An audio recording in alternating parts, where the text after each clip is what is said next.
Stop making fun of me.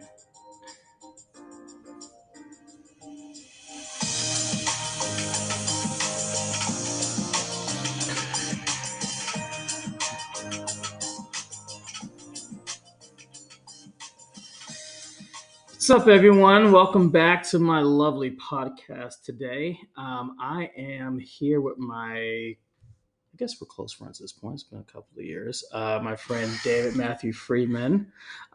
He is I guess not really an author now. You had your first book published, which is really awesome. I'm going to give you applause for that. That's actually really great.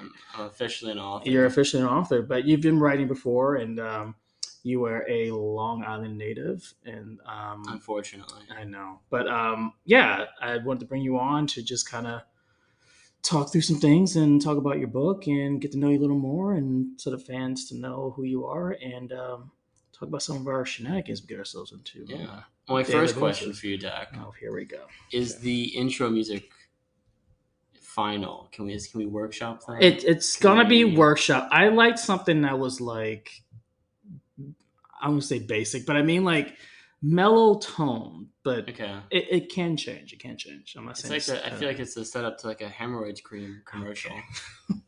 I don't know. I don't think you're I don't know wrong, where you found that.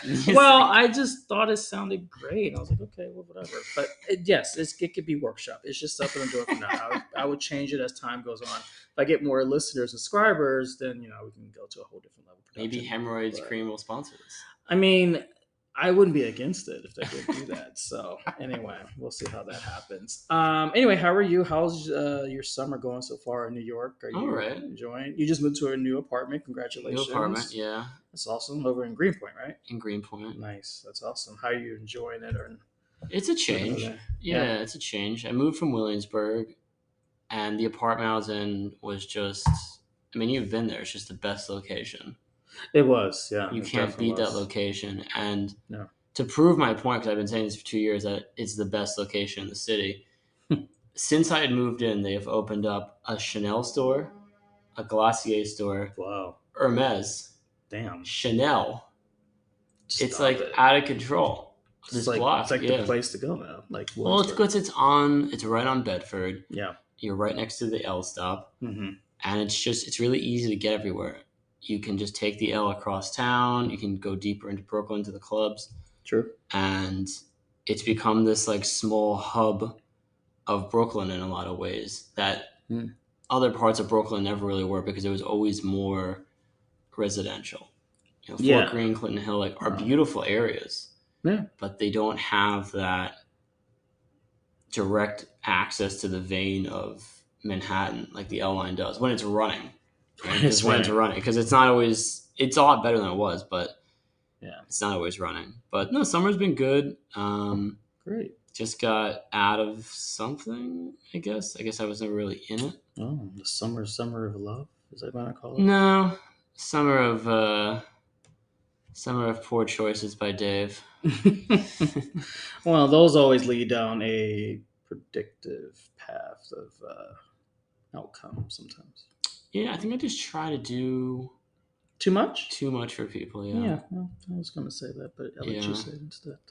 Well, I get caught in this trap of relationships where I just want the person to be the best that they can be, and I want to support them and provide them with the tools and the, I guess, attention or the validation needed to become that. Because I feel like like a lot of the girls I've been with or dated don't have a lot of self-esteem, or they have self-doubt. Would you call that like a pattern, or like, or you just trying to be someone's savior all the time? I don't really think it's about being a savior. I think it's just trying to be there for people, and I have to realize in my own way what I guess is appropriate to give, because I don't mind, doing and giving to someone I care about. That's, it's always been, I think, something that I've championed in my life. When I really do care about someone, I'm always there for them, and I try really hard to do the best I can to show up, right? But there comes a point where you have to reconcile, what am I giving? Why am I giving? And do I feel good giving this amount, right? Because I like to say people are an investment because they are an investment, right? You invest time and energy, Yeah, that's a good and way of looking at it. especially with like a partner. Yeah. But the thing is, it's like you're not investing in a person for residual income. There's no real return on your investment. You can't really look at it like that. It's kind of like, it's gonna sound not great, but it's kind of like giving to like a charity or a nonprofit. Okay. You're doing it because you think it's the right thing, Well, it's like right? volunteering. People Yeah, volunteer because they want to. They say they're helping other people, which I think people do help other people. But yeah. selfishly, you're doing it because you want to make yourself feel better. Sometimes. Well, sometimes, yeah, but it's good to see an organization you believe in do well, Oh, 100 right? percent. And so that's Yeah. how I have always kind of looked at relationships. Like the Toothless and Homeless Foundation.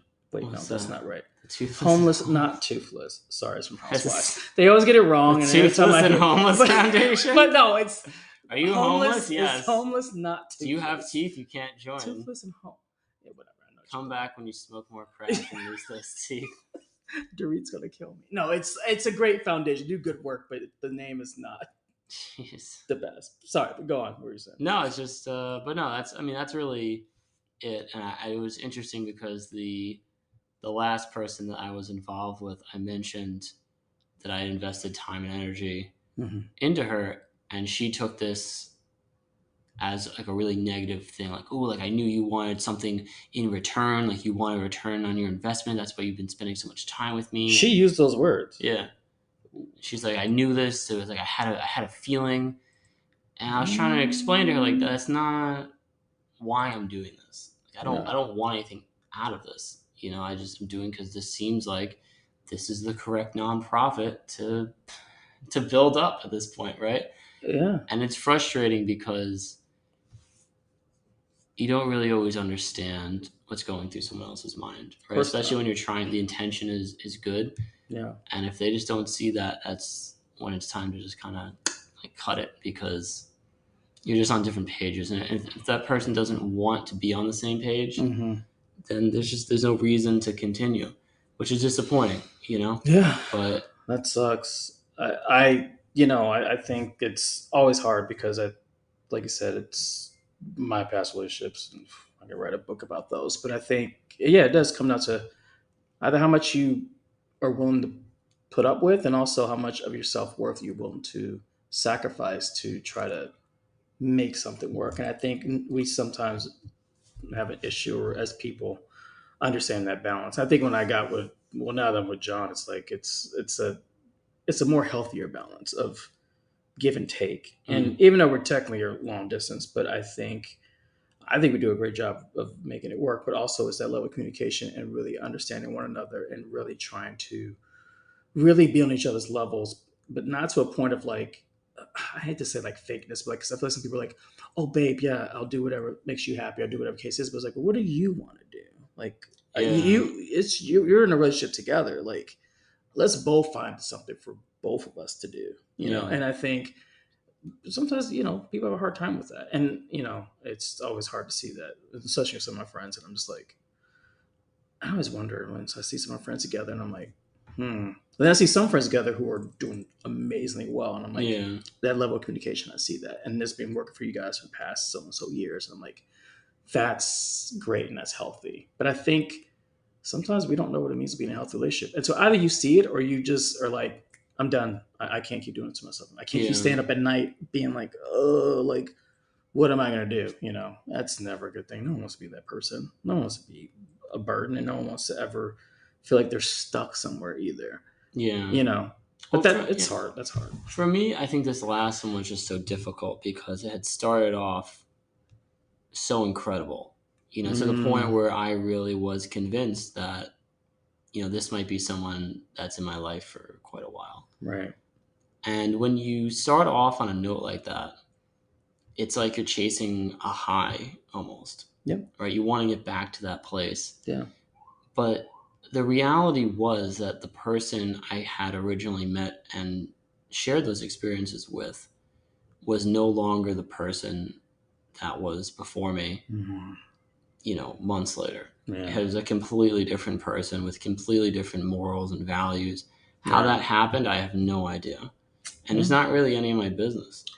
No, no, no. But it's just we were very much in sync, and then we suddenly were not in sync, and it just sucks because it's almost like because my grandma has horrible dementia, and so I see my grandma, and she looks like my grandma, but that's not my grandma. Yeah. That's something else, and so it's very much a mind game because you see this person you've had these incredible experiences with, like nights that I will remember for the rest of my life, and like jokes that I know we'll be laughing about in 20 years. Yeah. But that's not the person that I had those experiences and shared those memories with. And so it's very confusing. Right? Yeah, it is. So and the thing is, like, we're very complex creatures. I've met people that literally just want to serve and be like a servant to people. That brings them joy. I don't get it. Yeah. But if that's what they like, who are we to judge or decide, It's very true. I was talking to someone like years ago who's really into feet. That is a huge fetish, though. And if I just sent a picture of my foot, it was like I had taken them out to Carbone. And it was so strange. But it was like, did you wear like open toe shoes around them and flip flops and everything? And they loved it. And it was okay. And it's just funny to me because it's so benign in my mind, right? Like it's something you think about, yeah. Yeah, but like a great Valentine's Day gift to that person would probably be like giving them socks you wore around the house for a month, which is insane to most people. But to them, that's a thoughtful gesture. So it's like guys in jock straps. I don't get that. That's the thing is that we don't really, you can't really understand people. Yeah. If you're not willing to try and make sense of it to some extent for your partner's sake, then it's probably not going to work out. Or that's the other thing is like, it's true. Are you willing to try and immerse yourself in your partner's perception of life? Because everyone has very different experiences. It's very true. So it just comes down to it. Now, I was doing that a lot with this last person, and they just were saying they're too busy, this and that. And to be fair, they were very busy. I'm not, I don't want to I'm not knocking them. I still respect and care about that person quite a bit. Of course. But the fact is, there comes a point where you just realize like this just is no longer working for me. Yep. What we've come to is no longer bringing me happiness. It's stressing me. It's upsetting me. Yeah. And I just need this person. I need them gone. And I've been a lot happier.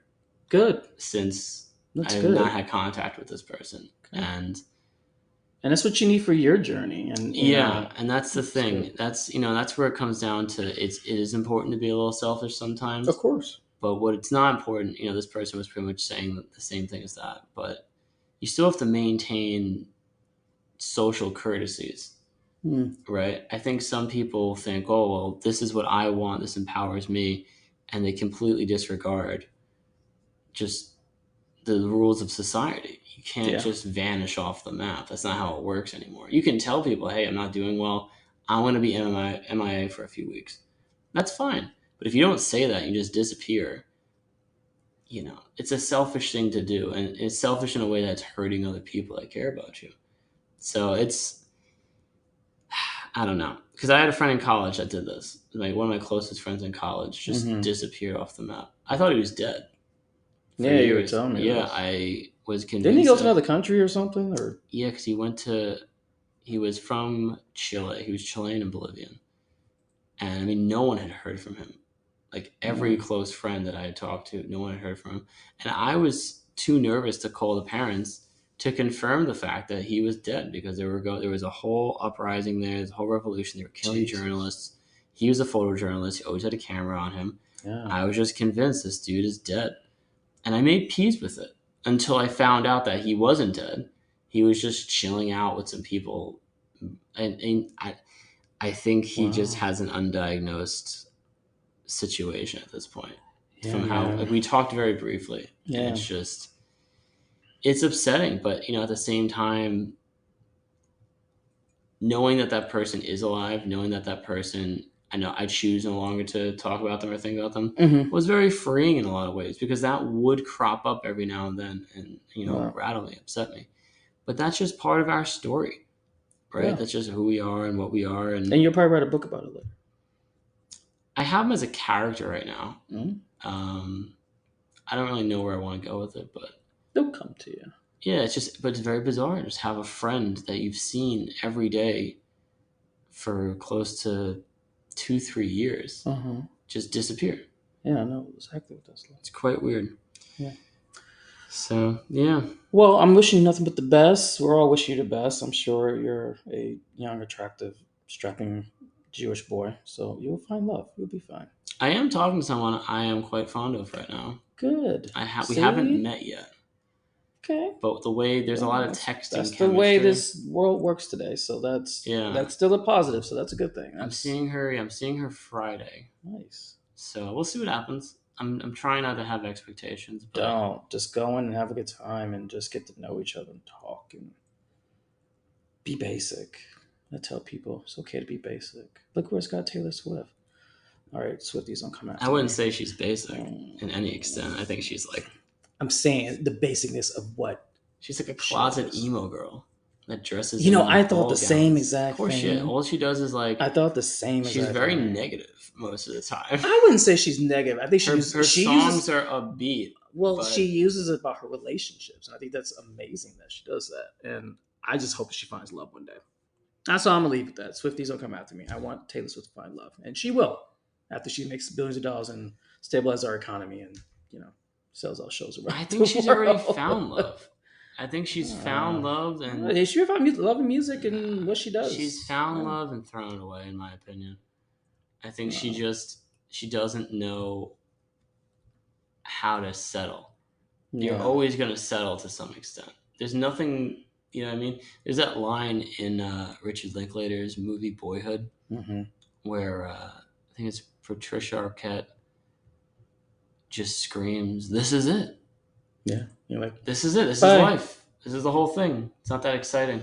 It's very true. And I think, despite Taylor Swift's, I think, billions at this point, millions of fans, the most #1 albums of any woman recording artist, tied with Drake for most #1 albums, I think.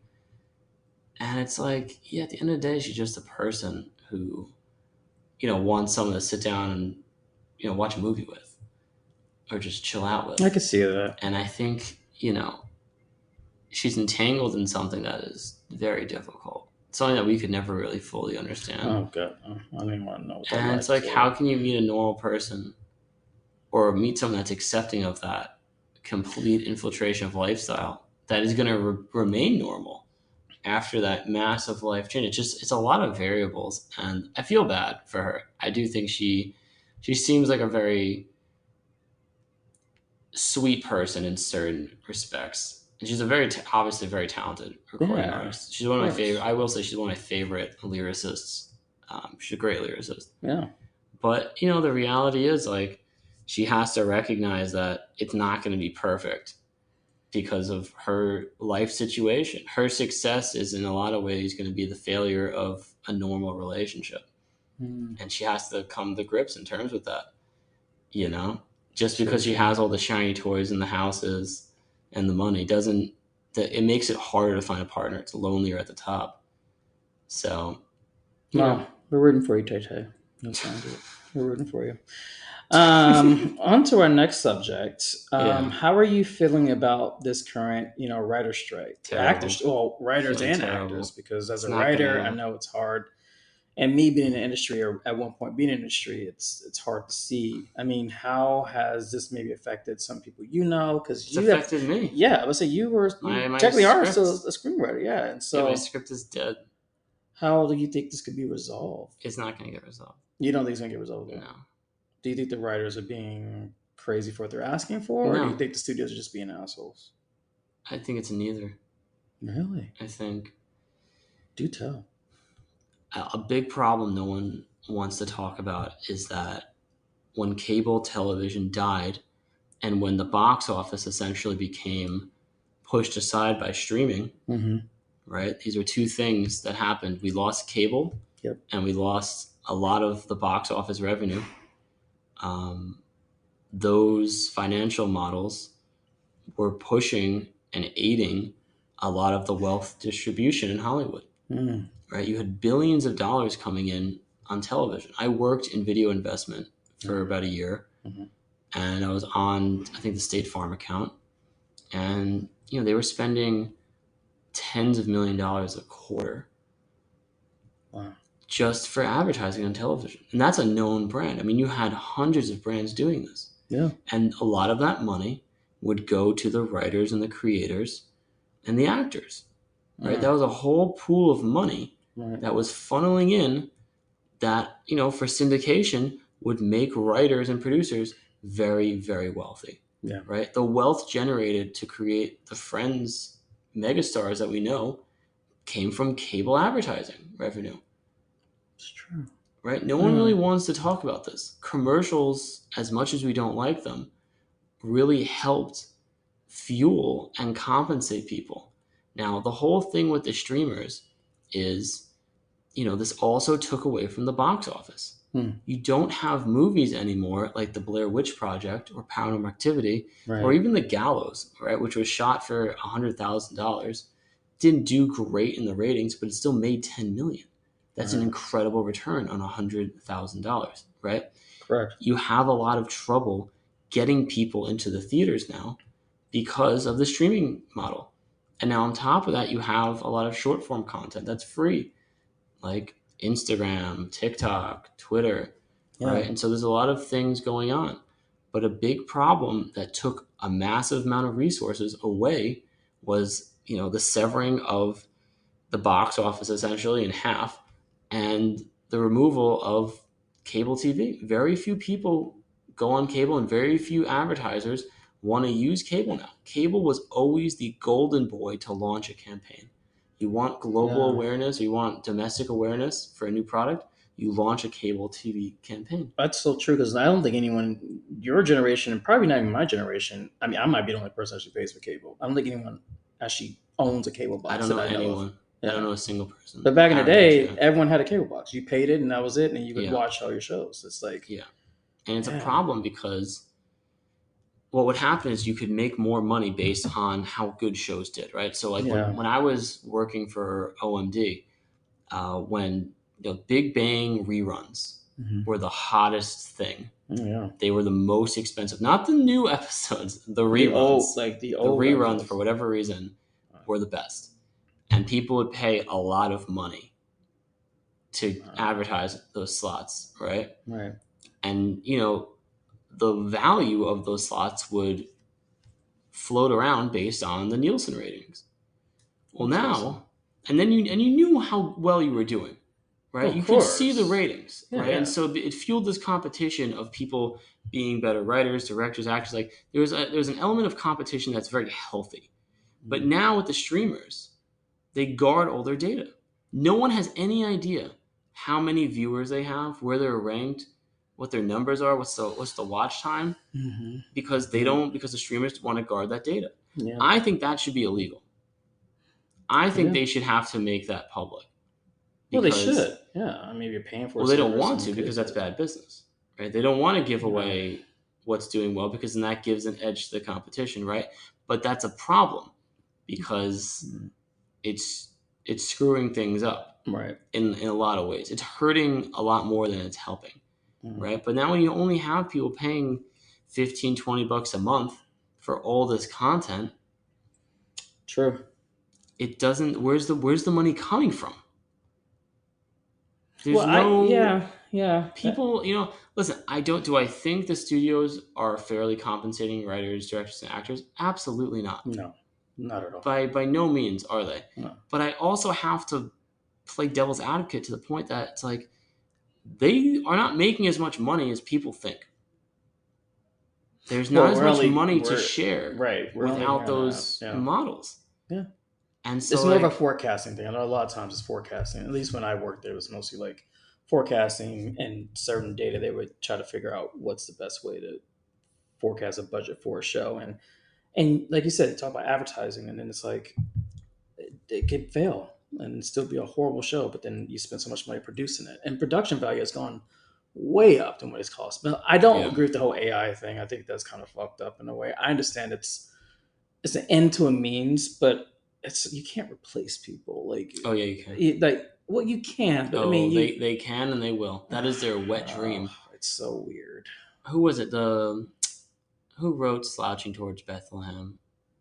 What's her name? I don't remember. The husband of that author Mm-hmm.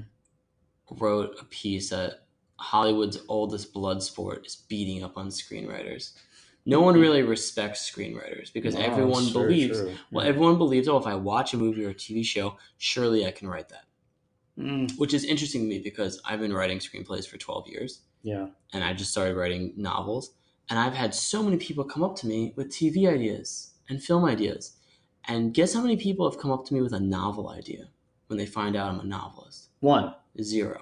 Not a single Really? person That's where most has of ever movies and had, TV shows come from, or but books. no one has ever had the gall to think, oh, I can write a novel. It's the same thing. It's the same story, if not more difficult, because the screenplay format is a fucking abomination. Very true. It's disgusting. It's grotesque to look at. Yeah. It is not pretty. It's a sore sight for the eyes. Yeah. It's just blocky and gross. And, to write good poetry, to write good prose, it needs to look good on the page. And it's incredible to me that so many people now, hundreds of people at this point, have pretty much approached me saying they have ideas for TV or film. But when people find out that I've written a book, they're like self-conscious suddenly. It's like I've done this incredible, impossible thing. When in reality, the writing the book I think was a lot easier than writing screenplays. Oh, I can only imagine. So, but it's just so interesting to me, And the real issue with the AI thing is that there's really only 40 stories out there. At any given time. Yeah, and they're formulaic. And it's not hard to plug and play these things. It will happen. It will. It's only a matter of time. It's unfortunate. I hate it. It's very upsetting to me. Right. But there's only certain topics that it can write on. It can't create new experiences, right? All my writing essentially is from my own experiences. And so I'm not at threat for that. But what I am at threat is for an abundance of saturation of people writing shitty novels and shitty screenplays and how you filter through the shit essentially to find the good stuff, right? Yeah. But no, like they've already replicated people's voices. They're going to replicate full actors. They're going to I truly believe the future of AI is not creating new stories. Mm-hmm. I think the real use of it will be expanding stories people already love. Right? Doing an additional Harry Potter film with them looking a certain age, or more episodes of Seinfeld, or more episodes of Friends. That's where I see that going. Because if you look at soap operas, they've been going for 20, 30 years. Oh my God. Right? Susan Lucci's been on TV for I don't know how long. Yeah. People want that. Fan fiction. The people railing against the AI guidelines the most right now, do you know who they are? No. Fan fiction writers. Really? Oh, yeah. Interesting. They want to write more episodes of their characters, their beloved characters. Do you know how many people would watch more Seinfeld episodes? I would not be one of them. Oh, I would. Well, you probably love the show. I mean, I love Jerry Seinfeld. Don't get me wrong. Great comedian. But like more Parks and Rec?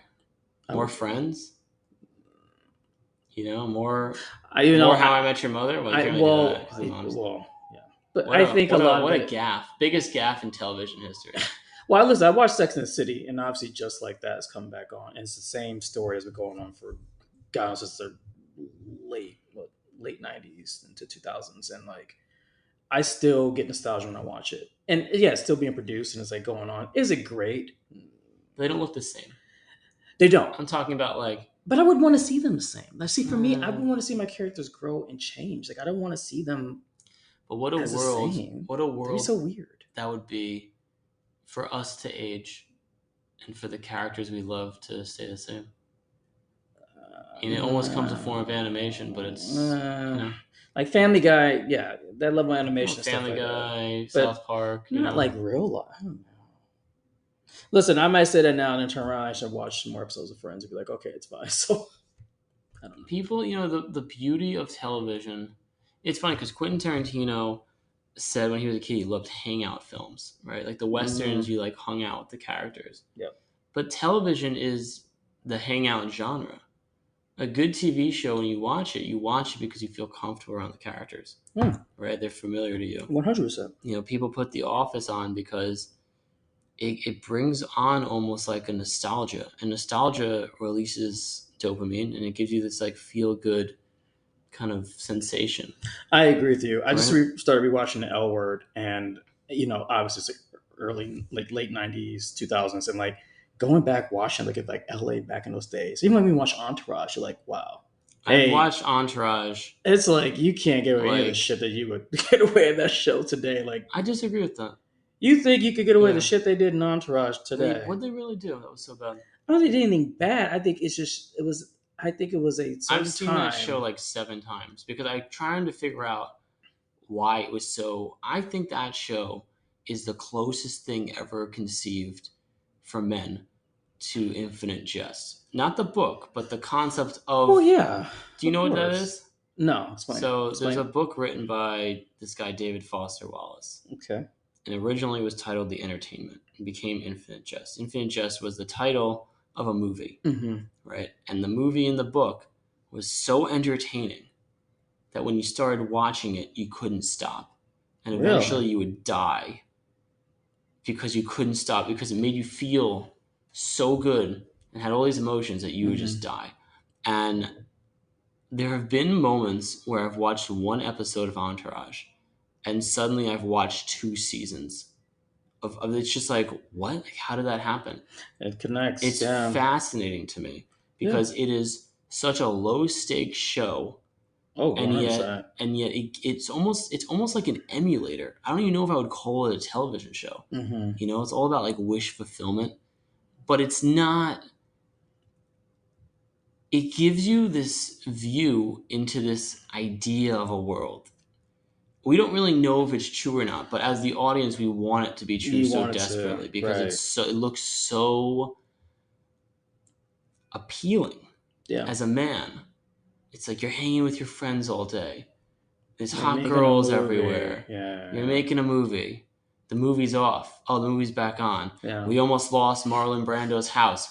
It's fine. We figured it out. Like, Yeah. it's just so addictive to watch. I think Sex in the City is very close to that for women. I can't really understand it to that And gay extent. men, And gay men, okay. Why is that?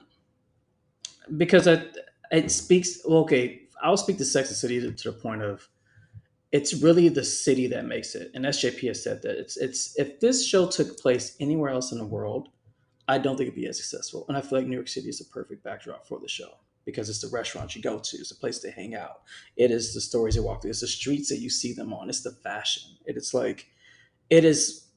Yes, it's a version of New York City, kind of how Friends was, even though Friends was like a fictional, like, oh yeah, they bought this nice house in the village. None of them could have fucking afforded their fucking jobs. Like, The yeah, unemployed like, actor yeah, I'm like, is this, living in this the was West like, Village. that's Yeah. not happening. But this was a level of like reality and as in a, I want to say it's like you can really relate to, and also like dating. And for a gay man or for a woman, it's like, yeah, that's what it was like. And that's Mm. kind of how it still is to this day with some men. So I think, but New York City plays such a crucial part in that show. Kind of how like LA is a crucial part of Entourage, I believe, because it is Yeah. part of, like you said, that kind of allure what you think of actors. I mean, it was based off of Mark Wahlberg's life. Not that maybe he did live that life. I don't really know. But I think it was a version of that. And it was like, that setting in place made it what it is. And it's the same you Yeah. can say for Seinfeld, But any of the Seinfeld shows. wasn't I mean, I don't know. I New never watched York's Seinfeld. New So York. It's not New York specific. Seinfeld resonates because Larry David and Jerry Seinfeld yeah. would encourage the writers to draw from real life experiences. So everything that Right? happened to show is based off like people's experiences. Yeah, because I mean, we connect to things. It's like purple cow theory, right? Which postulates the idea that if you are driving through the countryside and you see a bunch of cows, you're not going to get out of your car. But if you see a Probably not. purple cow, you're going to get out of your car and look at this thing. But in this age, you just take a picture of it and put it on It's, Instagram, and then it's trivial. It's not important. What I'm saying is just saying. the idea of the theory is stating that you won't stop for something you know and have seen, but you will Mm. stop for something that you've seen but is different in a way that is not disorienting but intriguing, Hmm. right? And so we relate to people, Yes, right? Our whole existence is relating to other people, of whether course. or not introverts want to admit this or not. Okay, but we we can only exist with each other. That's just what it is, right? If we locked someone in a box for 20 years, they never met anyone else, they would have no personality. We derive our personality from other people, right? That's a whole Hmm. other psychological theory, which is called looking glass theory. Hmm. But what I'm trying to say with Seinfeld is that a big reason it was so successful was because people related to the situations and the Hmm. characters. The whole thing where George is going off about why do I have to buy a bottle of wine to go to a dinner party? I'm just going to the dinner party. And Elaine's like, well, it's good manners. It's the right thing to do. Right? It doesn't make any Hmm. sense. It's just this bullshit thing that society's come up with Right. that will shame you if If you you don't don't. do Yeah. it. And so now we're Yeah. trapped, right? We have to bring a bottle of wine or some bullshit, right? Or And now people will people look at you talk about you. different, and they're like, "Oh, you didn't bring stuff, so now you're an awful human being." It's like, Yeah. wait, what? And people relate to that because people have also had those thoughts. Now, that's the other thing is that we all have radically different experiences, but we aren't so much different as people. We also think very similar things. And this is something I discovered from my book. Mhm. Now, do you want to shift into the book? Yeah, let's do that. Well, we got to let people know who you are. So, give me a brief synopsis of your beginnings and kind of your upbringing, or kind of what led you to where you are right now in your novel and What? your trajectory. You know, I like a can't. Wait, you want me to it's usually like a distill? You want a like a log line little, for my life? yeah, it's like a log line, just like I am Uh, David Matthew Freeman. I grew up. I was very athletic.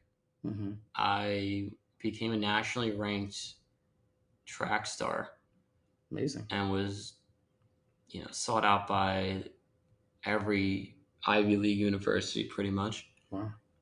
Then my jumps coach accidentally broke both my ankles on an Oof. inversion machine. Well, This is a year after my lung had collapsed twice. And Jesus. after that happened, in 11th grade, I was able to still play second overall in long jump for the Hmm. state with a jump of 23 feet, 2.5 inches. Wow. But, then I was training all summer. My ankles essentially got broken. Um, I had to switch my feet because one of them was too damaged to jump all. It was a whole thing. Wow. And I missed being an All American, which was my goal since I was like in 7th grade, by a foul, which is when you step over the line on long jump. Hmm. And it was like really close. Oh, Like there was some that's my coach was arguing from the stands that I didn't foul, and it's a whole thing. Had I hit that jump, I would have won national or the nationals in the Army because there's two nationals. okay. And after that happened, I was an absolute wreck. I had trained really hard and kind of slacked off a little bit. I Hmm. kind of got a little full of myself, and I ended up blowing a full ride to like my dream school. Wow. And it's something I still deal with. But what came of that was my insistence on not relying on my body because I felt that my body let me down. Right, my lung collapsed twice for no reason. Mm. Right, and my ankles were deemed medically broken, because of stress fractures that had gone untreated that I didn't even know about. Right, Right. and so I wanted to invest more in my mind. And so I started getting really into film and story because I've always loved story. Story to me is the most important thing. It has the ability of changing how we think Hmm. more so than anything else in our world. A good Right. story can completely shift your attitude towards something. And so I just started writing. I had always been a good writer, but I wanted to write differently than like essay form. And I would get in a lot of trouble and a lot of arguments with my teachers, English teachers in school. Hmm. I had a whole theory on the fall of the House of Usher being Poe's first instance of unreliable narrator.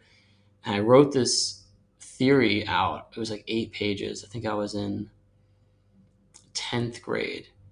And I was so excited because I thought I had discovered something new. Right. And I took it took hours to write this and to go through the story and pick it apart.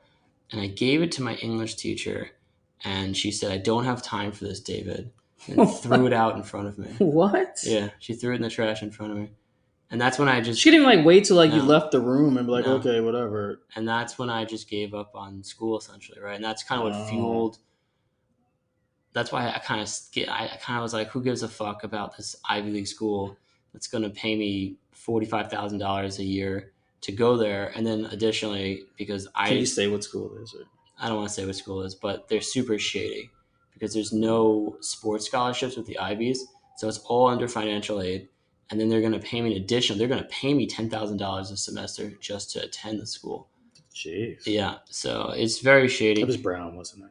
I'm not going to say. It was definitely Brown. Go on. It might have been Cornell. Cornell's by far the shadiest. But well, it's got to be like shattering from like your... Hey, I mean, you're like in 10th grade, so you're what, 16, 17? Yeah, you're young. You're young. And like you had a chance to really have this ambition of like telling a story, and wow, that's pretty shit. Well, my ambition at that point in my life, I was like severely depressed. My parents were... That relationship was just very taxing on me. I played a lot of role-playing video games online, like World of Warcraft, because it was just an escape for me. Yeah. But all I really cared about was track. That's like kind of what kept me in school. I didn't really want to go to college. Yeah. I was just like not interested in learning the surface level stuff. Mm-hmm. I wanted to go really deep into a topic. Right. And when I got to school, I just got really into film. I'd always loved film. It had always been something that my family had watched together. We'd always watched a lot of movies. And I just watched so many movies growing up, especially some of the same movies. And so I understood some of the structure and why things were done a certain way. Arc builds up, the falling out of the friends, the redemption, enemies to friends. You can almost like predict or like look at a film, but like you kind of know where it's going or kind of... Yeah, journey. It's funny because I forget who said this. I think it was in one of the screenwriting books, but they said when an audience is in dark together, in a dark theater together, their collective IQ jumps 30 points. Oh. Because when you watch a lot, it's easy sometimes to predict where a story's going. Sure. But for me, I mean, the whole idea of writing came from the idea that I didn't want to rely on my body. I was scared to rely on my body because I had trained for 7 years. Wow. To just lose it all.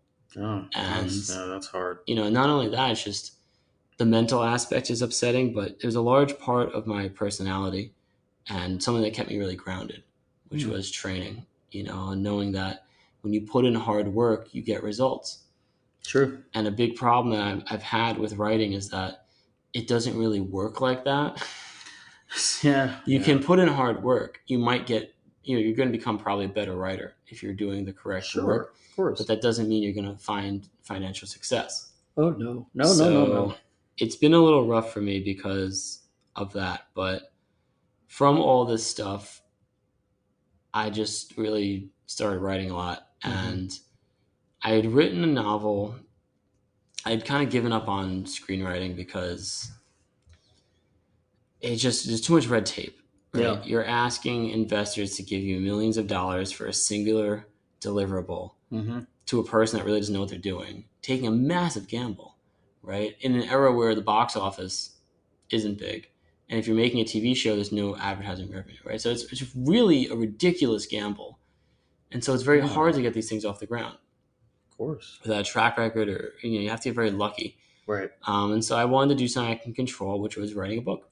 Okay. Right? Anyone can write a book. Yeah. So I wrote a book called This Is Now. I had a first draft, and I was trying to edit it on the train because I started commuting from Long Island to the city, and I just didn't have the space to edit the manuscript. And then when I was finally home, I was so tired that I just could not think, and it was just driving me nuts. And how it is right now in traffic in the city. Yeah. Welcome to New York, people. This is my fucking life. That's good. It's good ambience. Yeah. But I started writing poems on the train about what I was seeing because I was at that point where I just wanted to create something. Yeah. And I felt like I was wasting my life on this train. All my friends lived in the city. They were having fun. Now, for people who And don't know New York City, what train are you talking about? talking about the Long Island Railroad, the L worst rail the in the entire LIRR. fucking country. It is just an embarrassment to railroads because I love trains. You're a train guy. I'm a train guy through and Nice. through. So Okay. my best writing has been on trains. Okay. But the Long Island Railroad is not a train. It's an abomination. What is it then? It's an abomination. It's disgusting. It's just, I feel like you're not alone in that aspect. I think a lot of people everyone probably feels that fucking way. hates the Long Island Railroad. So I Yeah. wrote this book about a commuter, right? The book is really about the idea of New York. It's about what we think of New York when we don't live there. And it's through the eyes of an outsider. And what I realize is that there's 3 different kinds of people in New York. There's tourists that come in, they stay for a bit. There's residents who have been there. And then there's this weird hybrid, and that is called the commuter. The commuter only comes into the city to leave the city. That's pretty much anyone in the tri-state area. Yeah, but they're not an adventurer.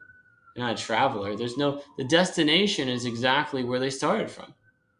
It's a very strange thing to commute that long. Right? I was commuting 4 to 5 hours a day. Jesus. Door to door is 4 to 5 hours a day. And that's a good chunk of your fucking day. Well, I thought it's your entire day. Yeah. It's your entire day. And it's so difficult because you can't explain it to someone. Right? When someone comes home and they don't want to talk to their partner, or at this point I didn't want to talk to my parents because I live with my parents, or like your friends are like, hey man, where you been? You're just so exhausted because anyone who's traveled knows travel is exhausting. Doing that every day, 5 days a week, I don't for know. 2 years, I don't. is insanity. I did it for a short time, and I was like, I don't know how my friends do this shit for work every day. It's horrible, and it's not. Especially when we have the technology to work from home, right? The work from home thing only came about because of COVID. Before that, you had to go into the office. You were crazy if you asked to stay home. Yeah. And so, doesn't you think that's like also a problem, or like maybe it's an American culture thing, or I think that we don't have a good balance when it comes to like the countries, like they have a good balance of vacations and trying to not have people work so hard. Where I feel like in America it's like, or at least maybe in New York, at least like work, and at 8, probably don't leave till 8 o'clock. You know what I mean? Like, and do it all over again. It comes down to the law. It's the fault of the government. It's no one else's fault. The government's to blame. The government has allowed corporations to take advantage of workers. There's no workers' rights in America. The reason this doesn't happen in Europe isn't because corporations are nicer there or more thoughtful. It may seem that way, yeah. It's because they're not allowed to. There's regulations and laws in place that protect the workers because the governments care about their people. The U.S. government does not care about us. If they did, they would make laws and regulations to prevent this kind of crap. They would make sure we get 45 bank holidays or whatever number it is in England. God, they have so many holidays. Right? Yeah. And so they're so much happier there, so much less stressed. Yeah. But this is not England. This is a capitalistic society. And while there is great opportunity here, I'm not going to say there isn't. There is. You can really do a lot of great stuff here. Yeah. It's at the cost of quite a bit. It's at the cost of your sanity, at the cost of a lot of your relationships, at the cost of, sometimes your life if you're working so hard, Man, and tell me about it. It's frustrating because, it's easy to point the finger at companies, but companies exist to make money. It's why they exist. We're in a capitalistic society. That's their goal. They want to make money. And they're going to exploit and play the game best they can, right? That's all they're going to do. It's not that complicated. Yeah. But if you change the rules of the game, they have to play by it. Yeah. And so it's frustrating because no one wants to hold the politicians accountable. They're the reason for our misery. No one does. And it's not like this is a left or right issue. Both sides agree. This is bullshit. All the time. It's crazy. I was thinking about that when I, had a chance to read your book, and I was like, I was trying to think of it because I commuted a little bit, and this is when I grew up in California. I used to have to commute from San Francisco to Antioch, Hmm. which, if you're driving, which might be the same here, was probably about a good 45 minutes to an hour, 30 minutes in traffic, back and forth on an 8 hour day. Yeah. And and then we actually never got BART out there. They do now, so way to go BART. But we didn't have efficient public transportation because in California you drive everywhere. So Yeah. if you don't have a car, that's It's all cities. it. In all cities in the Yeah, U.S. except for maybe it's Chicago so and New York, crazy. you It's have a like, car. yeah, so it's like you spent a good chunk of your time in your vehicle and you're in traffic. And then I thought about when I was reading, I was like, wow, I could think back to times when I was like sitting on this road, sitting in traffic, going through the tunnel, going to San Francisco, and think about what you were saying, being a transit, because it's like the Bay Area is kind of like a smaller version of New York. It's like San Francisco is the main hub, but then Yeah, people yeah. live in the suburbs and you go back and forth. You really do stuff there, but do you really go to San Francisco to do anything? Unless you live there, you're probably not doing Yeah. anything there. So it Yeah. was very kind of refreshing a way to kind of read that and be like, wow, this is something that could be, kind of transcribed throughout any person's level of commute. Like you use the example of Long Island Railroad, but then like it's something anyone can relate to Well, it's as crazy well. because I gave it to someone in England that I Oh, met really? online. Yeah, and Yeah. they were like, "This is my commute on the tube." Wow. And That's so really this cool. goes back to like we might be different. We might have different perspectives on life and Yeah. different experiences, but we do think similarly because one of the big things that always drove me nuts when I got to Penn Station was that as soon as you got to Penn Station, you went into what I call the Great Hall, which is that really long, disgusting hall in Penn Station that smells like Yeah. piss and Just just looks despair. awful. There's It you is get getting better though. it is getting It's better. getting I hate better. to say that, but it is getting It better. is getting But better. you Yeah. get to the point where you want to go on to 7th Ave and 34th Street, Hmm. and there's two elevators. And 50% of the time, I'm sorry, escalators. 50% of the time, only one escalator is Oh working. my god, is it the most annoying thing in It New is York the City? fucking You're worst. And like, I'm like, and it just yeah. became like a running joke in the book that I would just I remember you talking about that. I was like, casually wow, mention, yeah. and there's only one escalator working today. It's just like, because that's how you're Your day feeling. already started Yeah, fucked. you're You're already like, fucked from the fuck escalator. this shit. I don't even care. And but it's funny because there's so many people that read this book and told me I think like that. I've had those thoughts. Oh my god, I do it all the And time. I thought that was really interesting because it's not something that I was cognizant of. I didn't Hmm. write that thinking like, oh, other people are going to relate to this. Like I wrote this because this was just my experiences and I wanted people to understand the experience of the commuter, Yeah. right? I wanted Yeah. people to say, I don't want to talk to you tonight, honey. And she'd be like, well, why? Why not? Why do you want to talk and cuddle? And I wanted him to like give his wife this book, be like, this is why. Read this fucking book and you'll Instead of me know. telling you all the shit that happened to me coming back home today, But that's just the read thing the is, book. Yeah. there was no way for me to describe or explain the commuter experience, Hmm. and so I put it into a way that No. you can experience being a commuter, even if you're not going to set foot onto the train. And so No. that was my goal for the project. I think I've definitely accomplished that. People really seem to like it. Again, it's written in an experimental format. It's written in verse Hmm. with footnotes. Yeah. It's very funny at times. It's very depressing at other times. There's a certain page spree of just repetition where it feels like it's like kind of the same thing going over and over again. All that stuff's intentional. I really tried to build out the experience best I could, Yeah. while keeping everyone's attention because the first few drafts people would stop at like the same page. I was realizing, and Mm. I took all that data and I analyzed it and I was like, that's interesting. Right. They're not getting past this part, and the goal of any story is to finish it. Of course. Right, you got to finish the story. I don't care if people like it or not. It's great if they do, but that's not really the point. The point is to get through the full story. Yeah. That's where we're at, right? You're gonna finish the book. You're gonna finish the movie. You're gonna finish the album. And so everyone, I think it's like a 95% success rate in finishing it, which I think is phenomenal. I mean, I I'm mean, like over the moon about that. that deserves a round of applause because, like, a lot of times like you said, you can probably read a book or read a story, whatever the case is, and may not finish it and may Yeah, get halfway through it. I mean, you do this with TV shows too. I've watched this one show and I was like, loved it in the beginning, and then the last three episodes, I was like, I can't really bear getting through this. But it was yeah, like, but then I said, maybe I owe it to myself to be like, I need to see this character story arc out because for me, when I read something, I'm all about the character. I'm all about this character arc, and I'm all about like where's this character go and Yeah. what's their story. Because I think I've told you this before. One of the worst. It's not one of the worst movies. One of the highest rated movies, but Gone with the Wind. The issue I always had with that movie and that story was that Scarlett is literally, I feel, is the same character from beginning to end.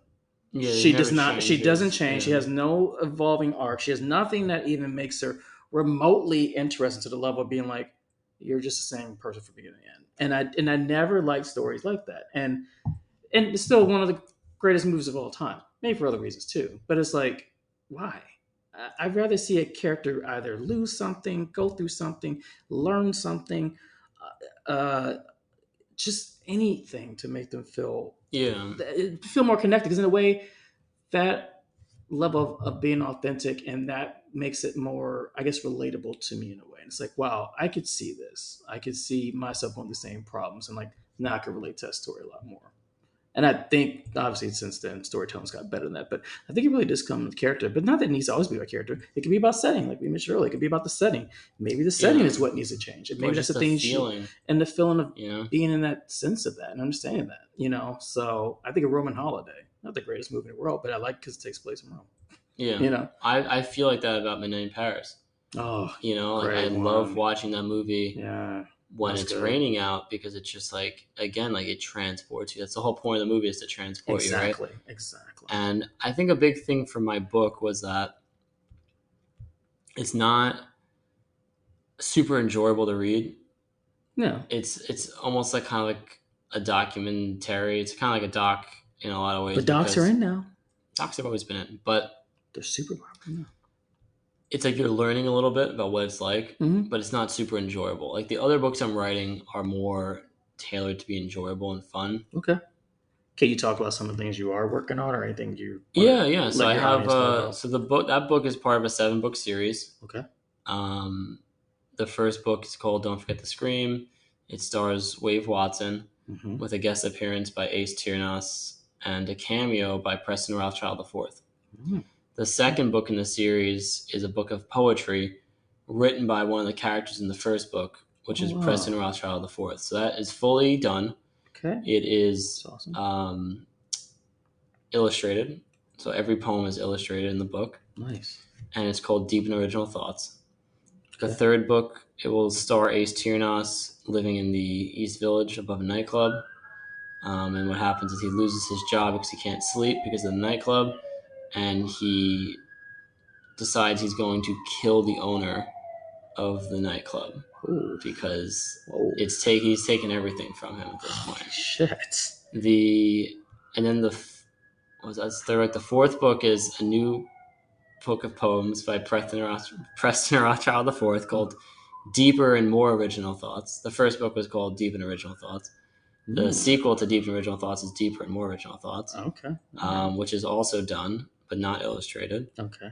And then the fifth book is, I don't want to give it away, but Ace Tiernas becomes a male nanny for Turkish oligarchs and goes to Turkey and has to take care of children. Wow. Which is interesting because he's sort of a partier who loves cocaine and chaos. So it's quite funny to watch him take care of kids. Yeah, that's going to be interesting. The sixth book is the final installation of poems by Preston, called The Deepest and Most Original Thoughts. Right. I just want to say the deep and original books are satire, woke poetry. Oh. So if you love Rupi Kaur or Young Pueblo, you're going to hate these books.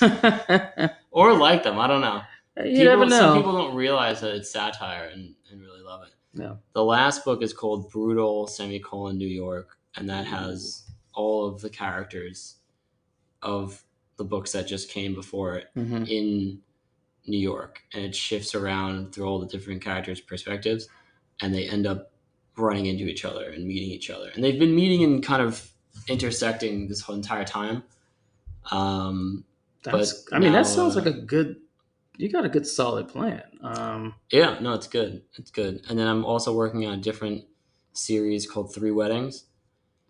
And that was when... Now, can I ask real quickly, are you going to be like our friend over George R. R. Martin and like start, and then like the last two, you're just gonna just like forget about Oh them no, I'm and not a take piece of forever. shit. I knew you were I'm gonna say not a that. piece of shit. I knew you were gonna say You gotta that. finish what you start. Just saying, Yeah. you know, you get like to book 6 or 7, you're like, And George R. R. Martin I'm gonna take my time with it. is Just do you're a piece of shit, George. it. I'm sorry. I You can never. seem like a lovely person, but as an artist, you're a piece of shit. Mm. You just can't. It's just so wrong because so many Because you were a Game people. of Thrones fan, right? Were you a big fan, or are you kind of okay fan? I liked it, Mm-hmm. but Those I are your liked it. favorite. I liked it up until like the 5th season Yeah. because what made Game of Thrones sexy was the suspense.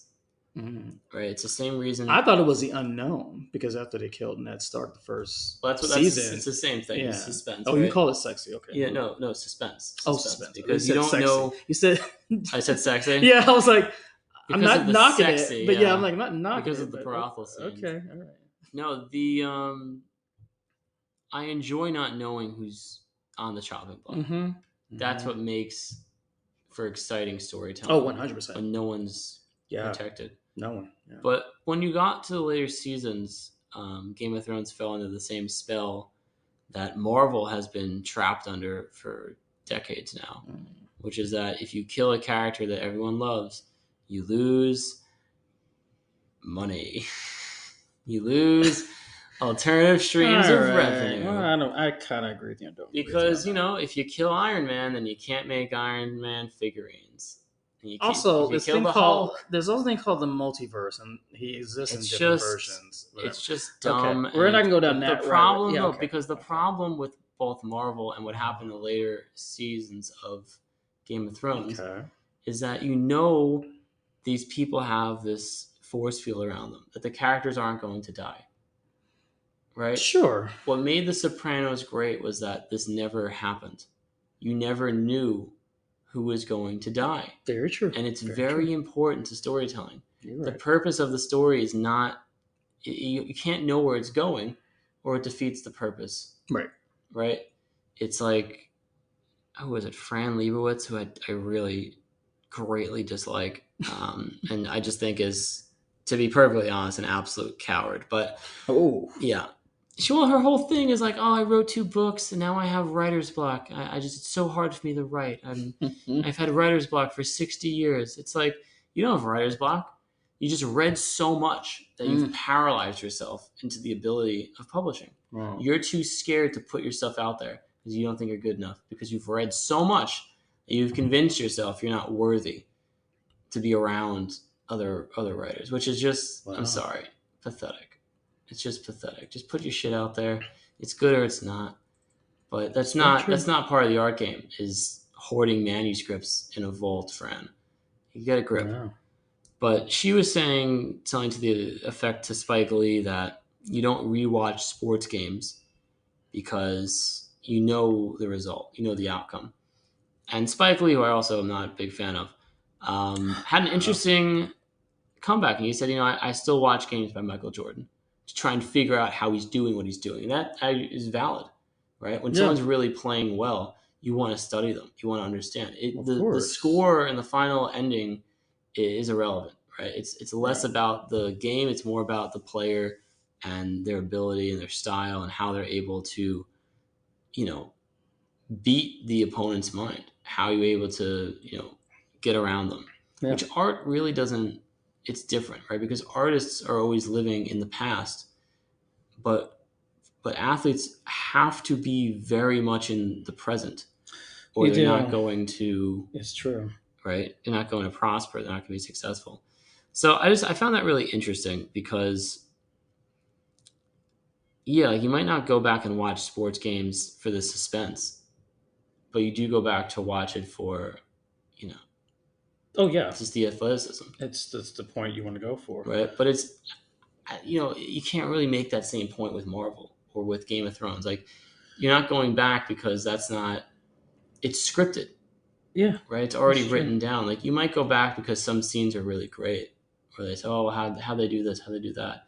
Right. There's a movie called The Invitation that I love, and I think I heard of that one. Yeah, that movie's phenomenal. Mm-hmm. And what's phenomenal about it is it makes the audience feel like they're crazy. That's your right? takeaway Because from it. you aren't sure, is the guy crazy? Is he not crazy? And the way that they do that is like a masterclass of like psychological writing. Wow. And I went in, I broke down the entire film. You broke it Literally, down. the You were just like, entire thing. It took me 9 hours. I broke it down Jesus. line by line, interaction by interaction, Yeah. to try and figure out what the writers did Mm-hmm. to get this result. Okay. And what they did essentially was a very simple formula of 2 rights, 1 wrong, or 3 rights, 1 wrong, where like they give the main character a win, and that's countered by 3 people doing things that prove that he's wrong or incorrect in his thinking. Mm. And so what happens is you start to believe that, oh, he doesn't know what he's talking about, right? But it's a brilliant tactic, right? And they kind of like invalidate him in certain ways.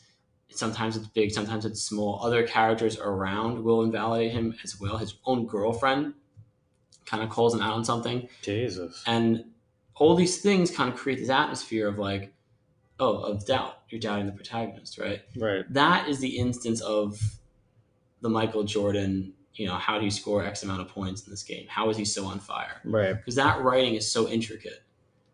How'd they do this? I need to watch that again, right? And so it's like, yeah, sometimes you watch things again to understand the style, but I would say that's really only enthusiasts and other writers, right? Like writers are going to want to watch that to see how they did that. Most people aren't going to want to watch a movie again to figure that out because they saw the movie, they liked the movie, and that's it, right? So it's like, true. but it comes down to the whole: do you know the ending? Do you not know the ending? What does that mean? Can we really enjoy a story knowing the ending, how it ends? There's a movie called John Dies at the End that was written by the guy from, I think, Cracked, David Wong. Mm-hmm. And his whole thing is like a very funny story because I saw him at Sundance when he gave this speech. I saw the premiere of this movie. Right. Actually, before I had offered Paul Giamatti a joint on the waitlist line, and Paul Giamatti said yes, and everyone went nuts. And then we got outside, and I realized I didn't have a joint on me because I was in fucking Utah. You fucking lied. Paul Giamatti was really upset with me.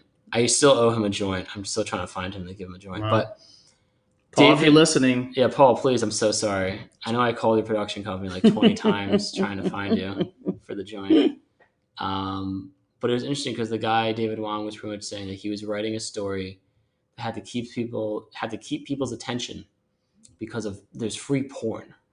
like what? This is his whole thing. This guy's so nutty. Oh. So the whole thing was published serialized online.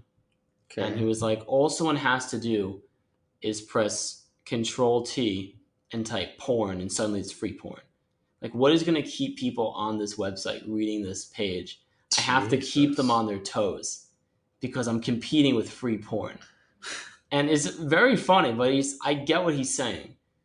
It's an interesting analogy. Yeah. And very interesting. So he created it's a masterful work of art, in my opinion, where you really have no idea what's going to happen because he's constantly keeping you on your toes because he's afraid of free porn. I'm afraid of free porn. But that's why it's called John Dies at the End. That's very interesting. It's interesting. I'm a big fan. Highly recommend that one. The movie's very good. Flew under the radar, unfortunately. Okay. Well, that's really awesome. Yeah. Thank you for sharing that, David. Sorry, that was a long-winded. That was a long-winded answer. But you are a storyteller, is what you do. I can't. That was a poorly told story. I don't know if I arced. I don't think I arced in that. So ideally, Tarantino scene. we talked about your upcoming books. Now, can you give an idea to your audience, like when the next book might be released, or anything like that, or any book tours you have coming up, and we can kind of see you? Or I have a signing coming up in Williamsburg very soon. Okay. I can post about that on my Instagram. Cool. That'll be at. What is your Instagram? Dave Proclaimed. Dave Proclaimed. Okay. So yeah, I have that coming up. The new book should be done. I have all the edits. I'm just sitting on them. It should be done within like a week or two, and then probably published within the month. Okay. So like late summer, you're thinking for the I second think so. one? Yeah, I'm gonna have T-shirts and tote bags and Ooh. some coasters made up for them. Okay. So a lot of all the poems in that book are very short, Mm-hmm. and there's also illustrations. So and they're a lot of fun too. They're fun, but they're also they're hitting on something a little deeper, right? So like you might Right. be laughing and then realize like, wait a second. Like why am I laughing? What's going Well, on? not like why you're laughing, but like what am I laughing at? I mean, why, who, what? It's still laughing. Yeah, Any way you want to look at it, that's how you do it. it's true. Well, that's awesome. Well, Thank you. Yeah. we have one last game we like to play with some of our writers here, and it's called Storytime Antics. Now, I just made this up, so I'm going to use it as a guinea pig because ideally, I've only tried it twice and it only worked out one time for me. But I'm thinking because you're such a great storyteller, it Hmm. might work better for you. Okay. Okay, so how I do Storytime Antics is we come up with a story, short story, not long. It has a plot, it has characters, and it has some sort of ending or a cliffhanger. Hmm. So I give you three random things, Okay. and you take those random things and you take about a minute and think about a story, and then you just kind of explain the story in the next like 2 or 3 minutes. Okay. Hit me. What you got? Okay, so for this storytime antics, I'm going to think of three things, which is really random. I'm going to start off with a dog. Okay. Dog. We're going to talk about a setting. So we're going to talk about Spain, Mm-hmm. Madrid, particularly. And then we're going to think of let's just say a woman, um, older woman. Those are your three things. You have a dog, Madrid, Spain, and an older woman. What kind of story can you tell with those three things? Hmm.